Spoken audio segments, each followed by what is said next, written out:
di bagian selanjutnya di sisi pasifa ada hutang, ada liabilities dan equity. Nah, untuk contoh hutang usaha logikanya di sini awalnya kita memiliki hutang 10.000, lalu tahun 2020 tuh berubah menjadi 2.000. Jadi kalau hutang kita berkurang, kira-kira ada apa ya? Biasanya kalau hutang kita berkurang, hutang akan berkurang jika kita bayar. Berarti kalau kayak gitu semakin berkurang hutang kita atau semakin menurun hutang kita, maka kas kita akan semakin berkurang. Maka ada outflow of cash. Semakin ketika hutang usahanya mengalami decrease, maka akan berdampak pada outflow of cash karena kita membayar hutang tersebut.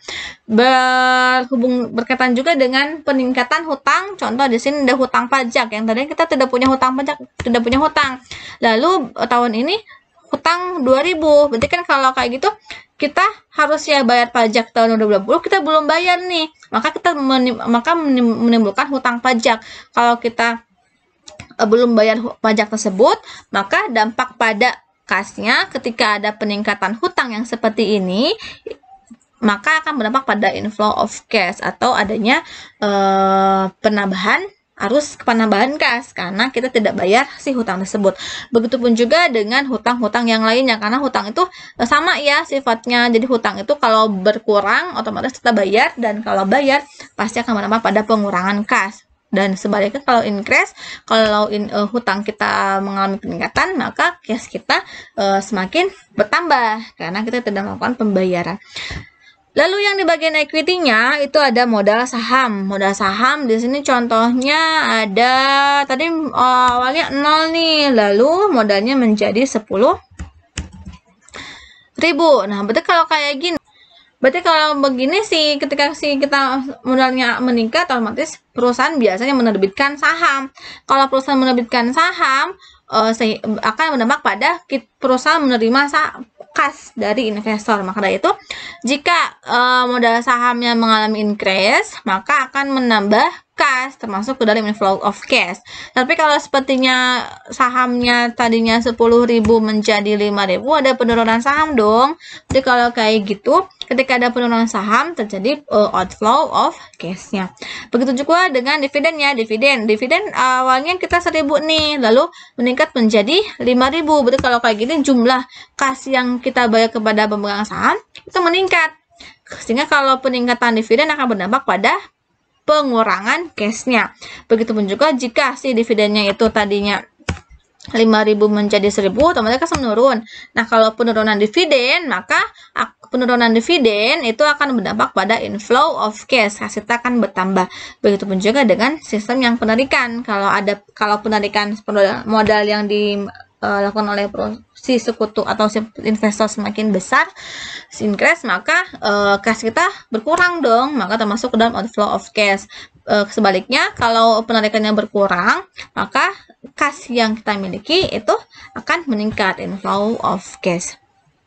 Karena kita tidak perlu menyerahkan uang kepada pemegang saham yang melakukan penarikan tersebut.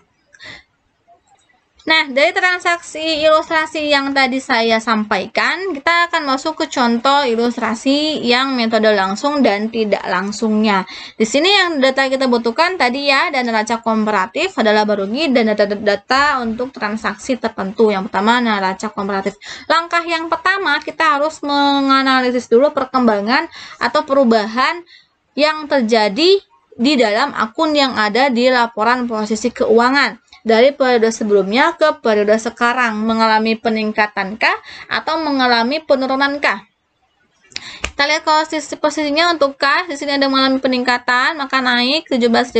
Piutang usaha mengalami peningkatan ya, dari 26.000 ke 68 dan seterusnya. Setelah kita menganalisis neraca komparatif tadi, maka kita lihat laporan laba ruginya.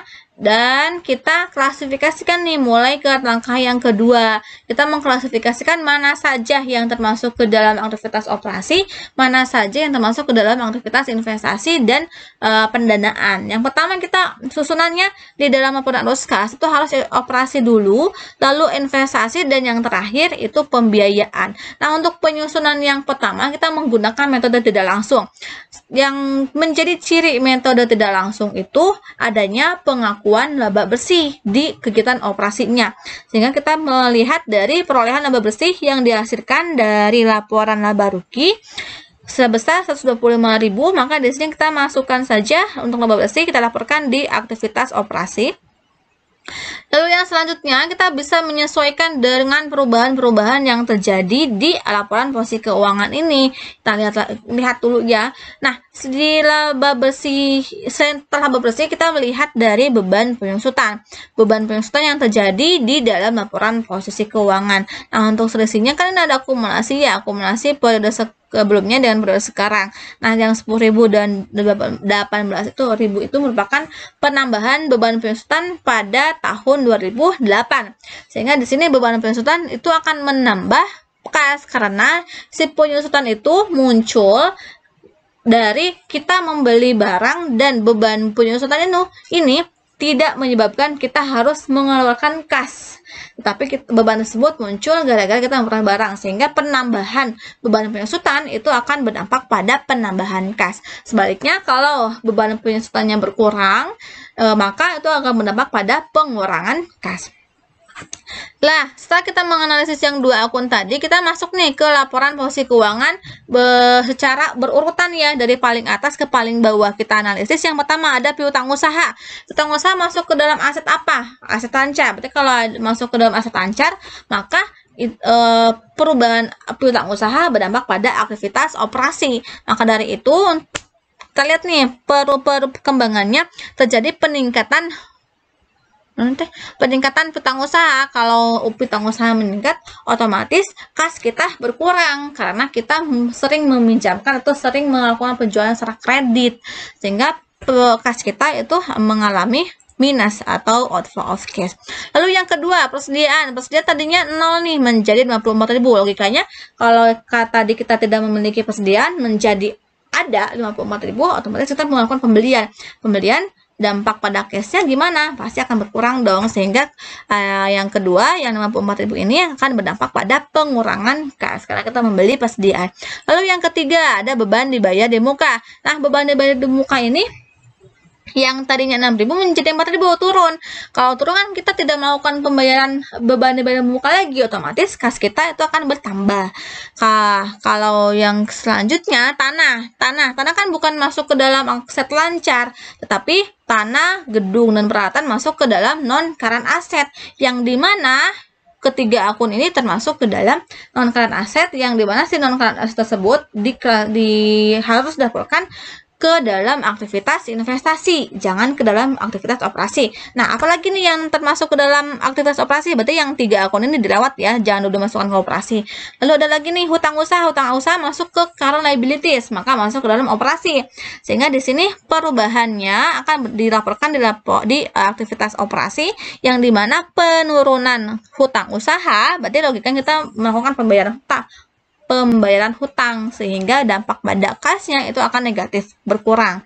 Nah, selanjutnya udah beres kan, hutang obligasi masuk ke current liabilities, saham biasa dan nambah tahan masuk ke equity, sehingga yang 3 ini tidak dilaporkan di operasi, melainkan akan dilaporkan di aktivitas pembiayaan karena terdalam klasifikasi unsur yang non current liabilities dan equity. Nah, karena di sini operasi udah beres, maka kita jumlahkan dong kas bersih dari penerimaannya berapa dan pengeluarannya berapa. Diperolehlah 52.000.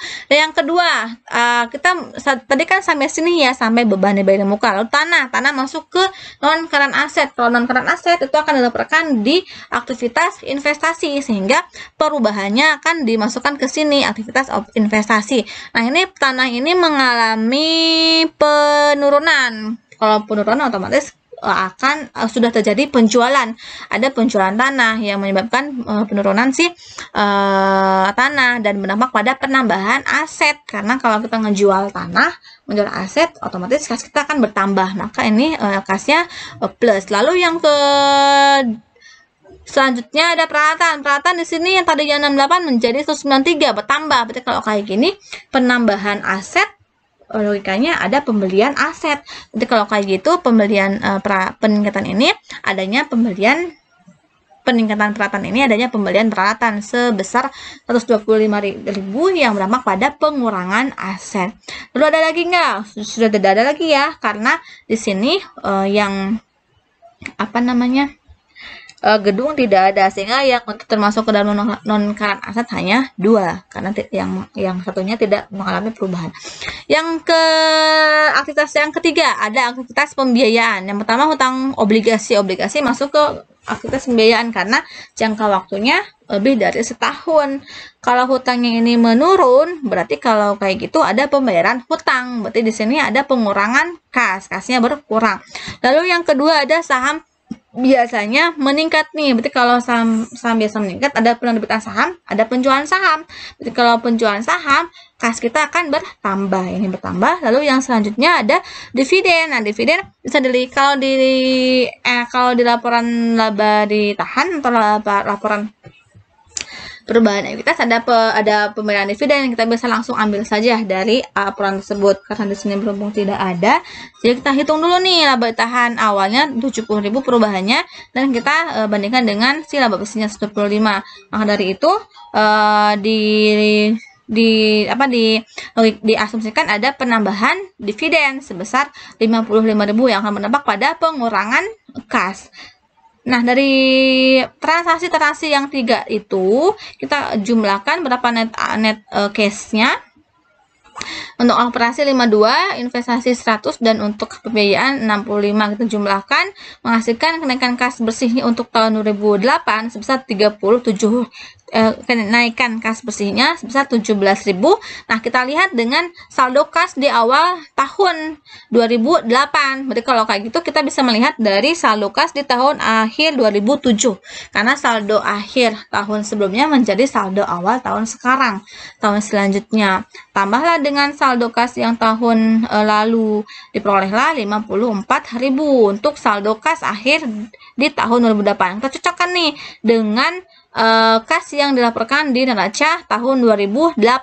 Di 2008 itu kan dilaporkannya 54 ya, dan di laporan arus kas juga menghasilkan kasnya 54.000, sehingga di sini dikatakan penyusunan laporan arus kas kita sudah betul karena menghasilkan jumlah yang sama untuk kasnya di tahun 2008 untuk kas di neracanya 54.000 dan laporan arus kasnya juga 54.000. Kalau di sini tidak sama dengan yang di laporan bersih keuangan, berarti ada kesalahan dalam penyusunan laporan arus kas kita.